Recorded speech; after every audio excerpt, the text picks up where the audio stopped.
মিনিটেই নাকি বদলে যাবে পৃথিবীর মানচিত্র। লোহার প্রাসাদ ভেঙে পড়বে ধুলোর অন্ধকারে। আমি বলি অস্ত্রের চেয়েও ভয়ঙ্কর এক শক্তির নাম প্রতিরোধ। সত্যের আগুন, মানুষের অদম্য সাহস। যে আকাশে বারুদের ধোঁয়া, সেই আকাশেই জন্ম রে বিদ্রোহের বজ্রগান। যে মাটিতে শিশুর কান্না, সেই মাটিতেই উঠে দাঁড়ায় ন্যায়ের অগ্নি সন্তান। শোনো হে ক্ষমতার অহংকার, লোহার দেয়াল চিরদিন টেকে না, অন্যায়ের সিংহাসন চিরকাল থাকে না।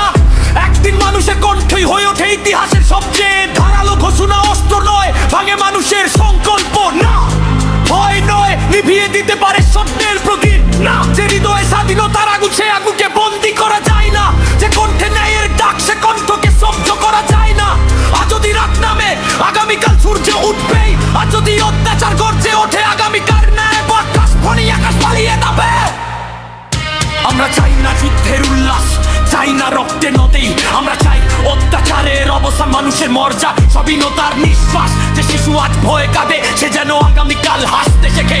যে মা আজ অপেক্ষায়, সে যেন ফিরে পায় শান্তির সকাল। যে পৃথিবী আজ বিভক্ত, সে যেন আবার মানুষকে মানুষ হিসেবে চিনতে শেখে। বিদ্রোহ মানে কেবল নয়, বিদ্রোহ মানে অন্যায়ের সামনে মাথা নত না করা।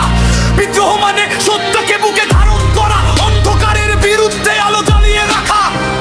তাই বলি 8 মিনিটের ধ্বংস নয়, 1000 বছরের বিবেক চাই।